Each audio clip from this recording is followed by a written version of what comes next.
summer and fall of 2014, I went to work at Idlewild Park in Soakzone, where I was a ride inspector and a maintenance tech on the rides and attractions in Jumpin' Jungle, a couple of the walkthroughs in the middle of the park, Confusion Hill, Dizzy Lizzie's, and I also inspected and repaired the water attractions, including the water slides and the pool and lazy river. I would walk up and down the lengths of these slides just in my work clothes. The rides weren't turned on yet, so there was no water inside, so I wouldn't really get wet at all. And I would inspect, look for sharp objects, any holes, anything left behind, clothing, shoes, swimsuit, anything that might have been left in any of the flumes there. And I would check the pump room and some of the other areas around the water park just to see if there were any safety hazards. Like I did in Jumpin' Jungle, I would check for sharp objects and splinters on the railings, any boards that needed replaced on the steps, the stairways leading up to the top of the water slides, and any other safety issues that might come across. This is Rafters Run, and you actually go down the two slides, the two flumes, and these sleds that you sit on. And instead of having to carry the sleds all the way back up, what you see there, that wooden ramp there, that's a conveyor belt that goes all the way up from the bottom where you end up in the landing pool. There's a conveyor belt that goes all the way up to the top, and that takes the sleds or rafts to the top again. And it's like a roller coaster lift hill. It's made of rollers though, and I would go in there sometimes and replace the rollers with newer ones, the ones that had worn out or rusted. And we would also grease different areas along that track or roller conveyor belt all the way up to the top. Here I am going up into Rafters Run to do the inspection, going up one of the flumes, and I'm only about 10 or 12 feet in and just looking back towards the opening here, and you'll see me walking up through the flume and eventually come out on the other side where I do some inspections up at the top.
Now you can hear me struggling to breathe a little bit as I'm walking up through there, because by the time I get to the top, I'm pretty out of breath. I've got asthma. It's a little bit warm inside there, and you're sort of walking a little hunched over because you can't really stand up straight because people are sitting in there. It's not really tall enough for a person to actually walk through if you're 6 foot tall or so like I am.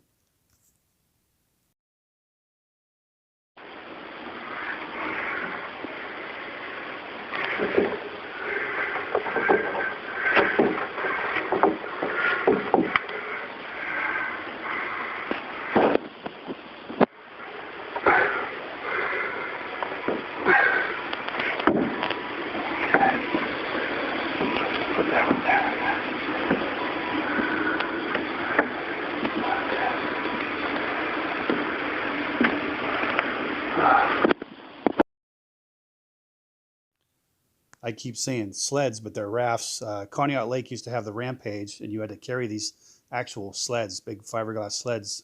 Even little kids, you're dragging these big things all the way up to the top and then sliding down. And you're also sliding down on rollers, similar to the rollers here on the conveyor belt that take these ones up.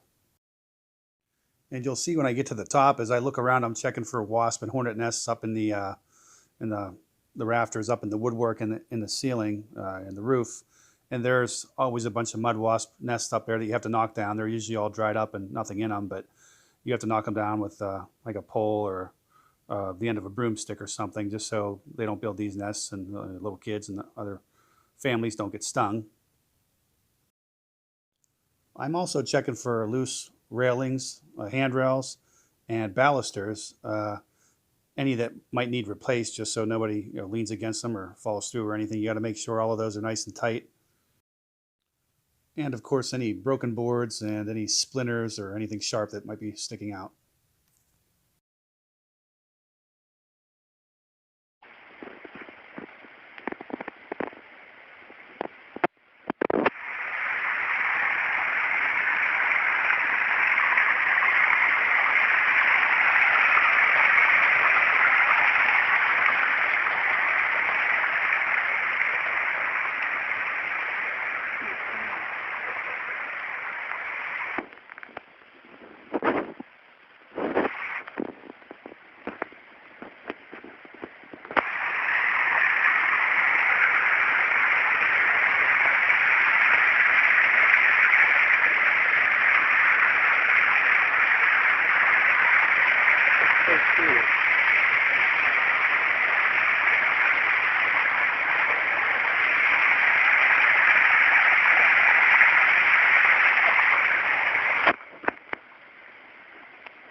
I would walk up and down the stairs all the way to the top, just looking for the same types of things, making sure nothing's sticking out, that none of the boards you're walking on are broken or cracked where anybody could fall through where you need to replace them, making sure the handrails are nice and sturdy, nailed or screwed in place well, and not loose or anything.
Halfway up, I stop and catch a breath, pull out my cell phone, take some video footage and pictures while I'm up there with some of the scenery, and so I can use the videos later on, like you're watching right now.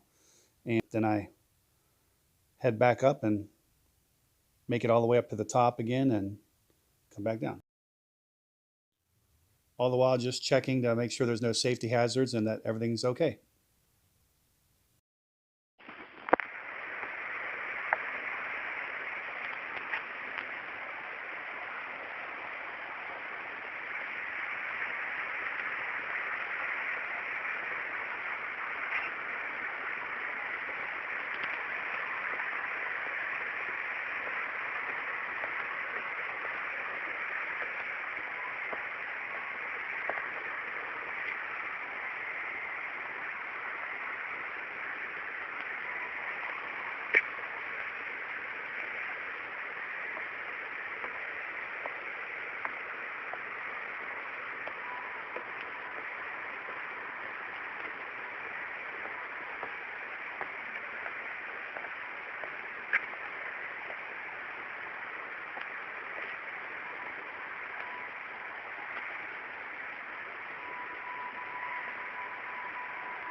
Here I'm inside one of the pump rooms there. I think that's still rafters run. I'm not sure. Uh, Basically just checking, make sure everything's okay in here as far as you have to for some of these pump rooms and some of these water rides, you have to make sure the gauges and controls are in the right spots. It's been so long I can't quite remember what all I had to do at that point, but I remember moving some of the controls, making sure that they were in the right positions, and also there's supplies that we keep in these little sheds too.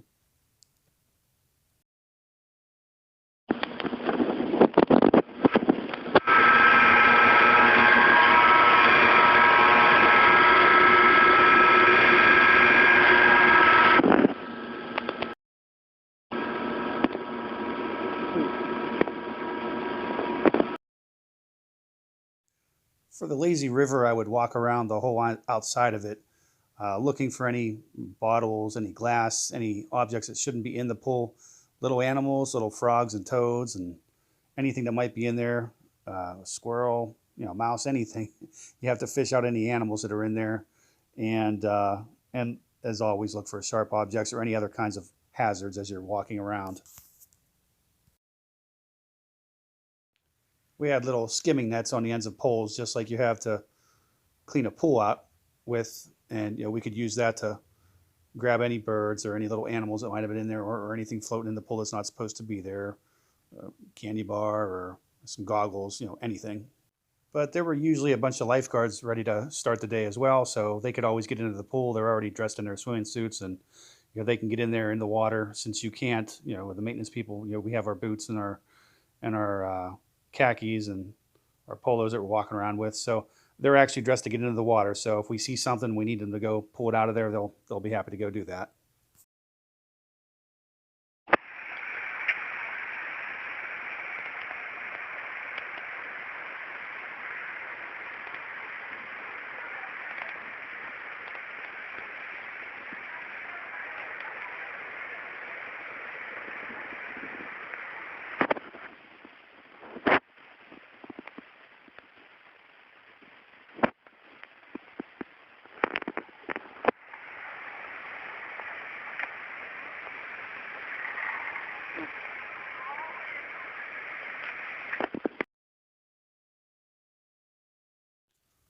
I thought I had more video and photos of what it looks like underneath the substructure of the pipeline plunge and some of these other water slides, but I guess I only have this one for the pipeline.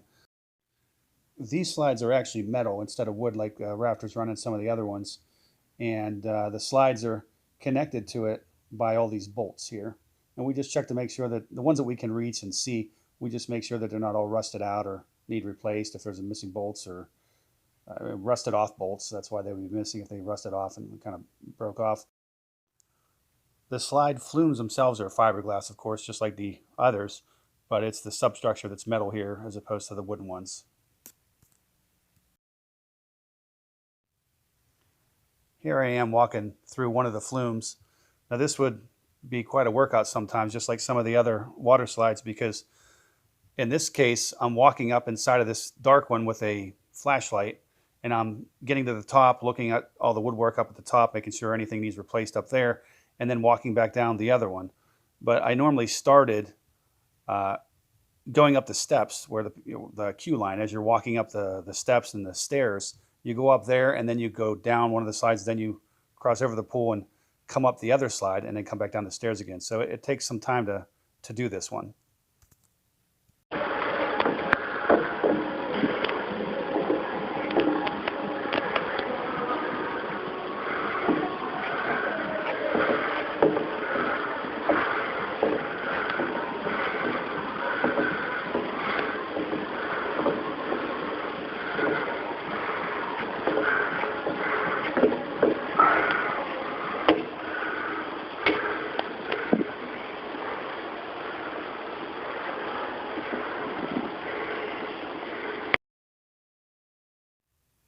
And as I get to the top, if I haven't already done it when I first came up the steps, I'll go ahead up on the platform up there and walk around, take a look at all the wooden balusters and railings. Again, make sure nothing's loose. There's no pieces of wood missing that anybody can fall through and fall down to their death there. Just make sure everything's safe up in the platform. Then I go back down, as you're seeing me here, into the other flume. Okay. Let's get down here real quick.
always like to look at the rafts at the bottom. The inner tubes actually look like, they're Simpsons inner tubes, and they actually look like donuts.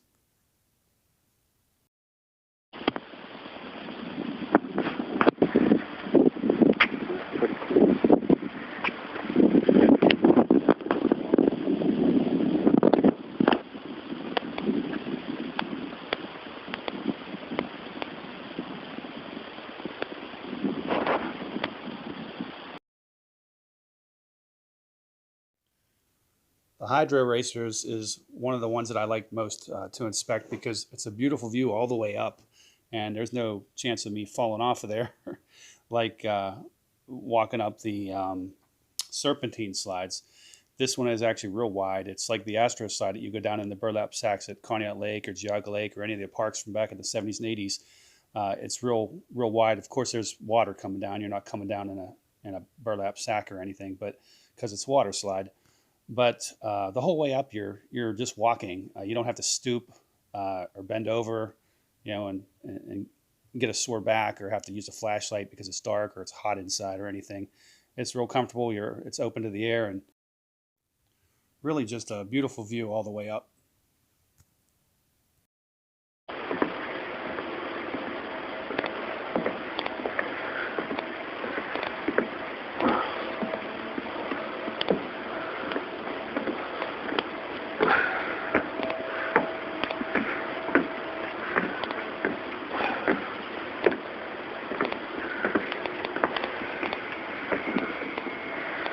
That's pretty cool.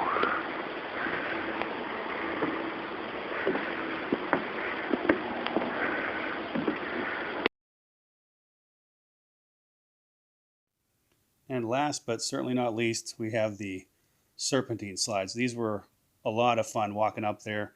And again, a beautiful view all the way up there, but you're more prone to fall off if you're not careful. If you're standing up, the slides are only coming up to about your hips or your waist, and they're not real wide like the Hydro Racers.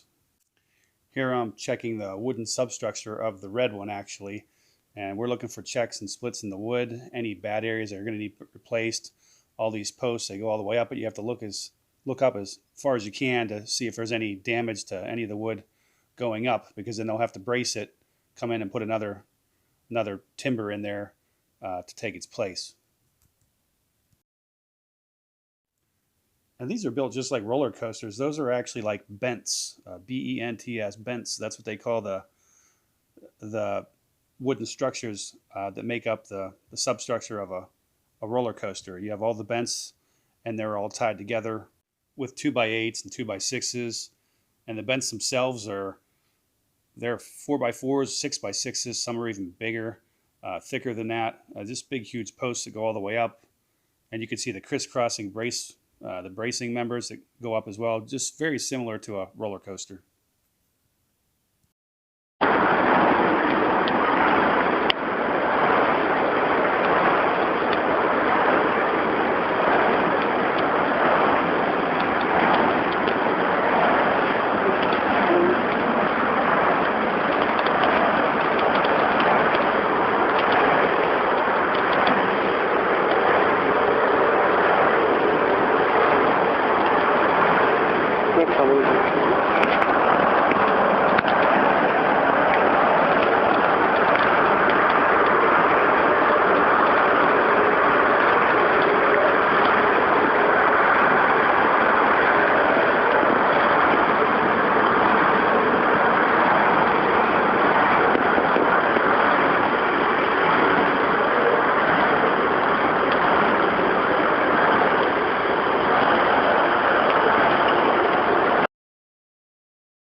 And now you see me doing the same thing over on the other slide, the blue serpentine slide.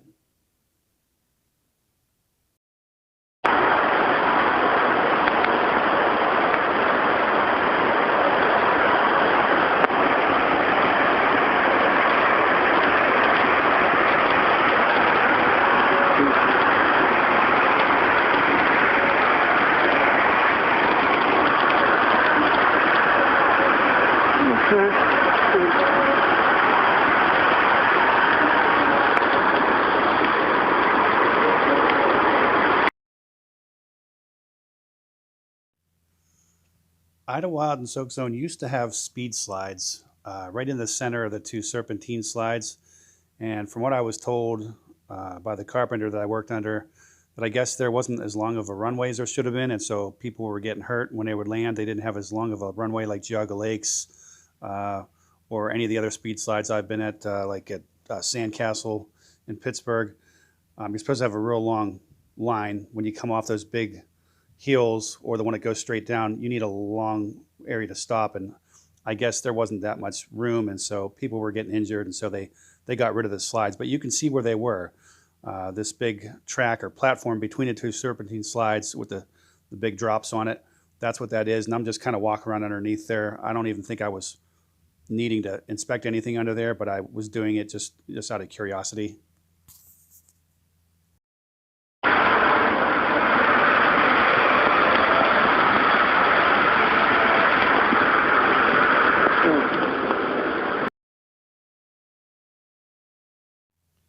Here I am walking up the red serpentine slide. Now this is a lot of fun walking up these ones. Beautiful view all the way up. You just have to be careful and hold on.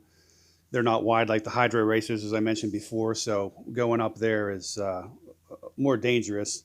And the view is beautiful, and you have a much better view of that speed slide area that I was just talking about. The clip I just showed you didn't really show a whole lot because I was just under the bottom part of it, but you'll be able to see the whole thing up all the way up in the next few clips.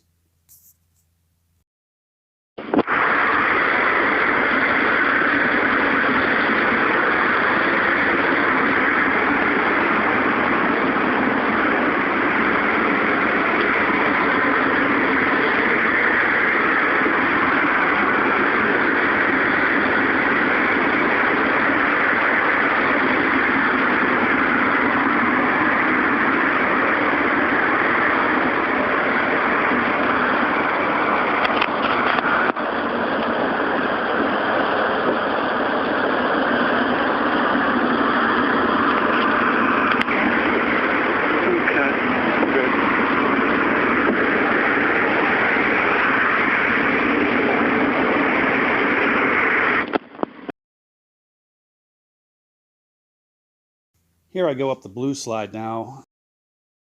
When you first get on at the very bottom, there's just a little narrow strip there. It's real easy to fall into that pool, so you got to kind of be careful. To the left, you can't really see in the video, but to the left, there's some rocks and some foliage and plants and stuff, but there's really just a tiny little spot there to kind of walk along the edge of the pool, and then you crawl up over onto the very bottom of the slide and then just start walking up.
I'm only about halfway up here, and already I've got an awesome view of the park and all my surroundings around me and the beautiful forests of Ligonier. And you can see in the video clip here after this a real good shot of that middle area there where the speed slides used to be. And also, as I'm panning around, you'll see in the video there are catwalks underneath the actual flume all around me there, up pretty high. And it's usually just like a 2x12 board stretched across from one bent to the next. And sometimes they're not even a 2x4 railing on the sides to hold yourself there. Those are for getting up underneath the water slides if they need to make repairs. I didn't have to do that type of thing real high up like that. But they do have people who can come out here and do work on the water slides underneath something like that. But you have to have harnesses, and they usually have bucket trucks and that sort of thing to get up underneath there. But I did want to walk underneath there on a couple of those, but I wasn't allowed to. They said it wasn't, safe enough. I didn't really have a reason to, because I wasn't inspecting that part. I was basically inspecting the top part, the blue part that you see there, not the underside of it.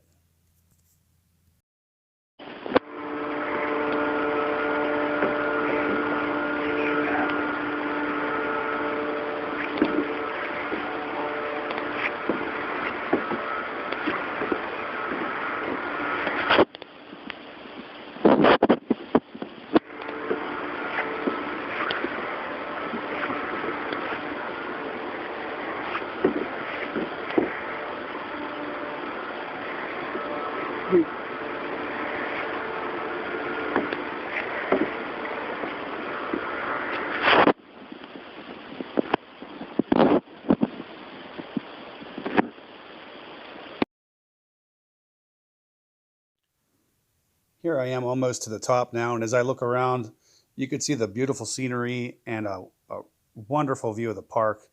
You can see all the way over to the other water slides and past the lazy river, and just a gorgeous view while you're up there. Okay.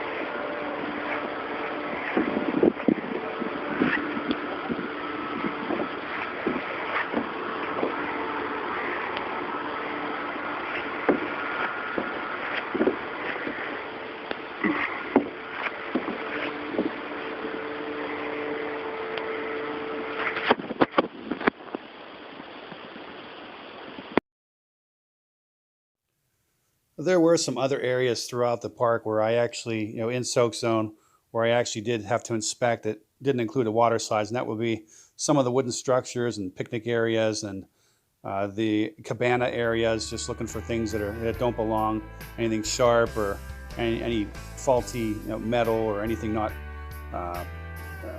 fastened correctly, if there's anything rusted or any loose bolts and such. And we would always check the wood and the railings around some of those picnic areas, and the overlook. I can't remember the name of it. There's like an overlook area that goes out over top of the pond, and it's like a big pavilion area with a bunch of picnic tables. We would go around all the woodwork there too. There was a netting or fencing around that, and we had to make sure that that was secure so little kids couldn't fall through there. So there was other things that we did as well, and other water attractions. There was a big dump bucket, and there was a tower underneath that we would inspect to make sure it was, none of the wood needed replaced on it, and that all the metal supports on some of the other structures were in good condition. But that about wraps up my time at Idlewild Park and Soakzone. Thanks again for watching, and I'll catch you on any future videos.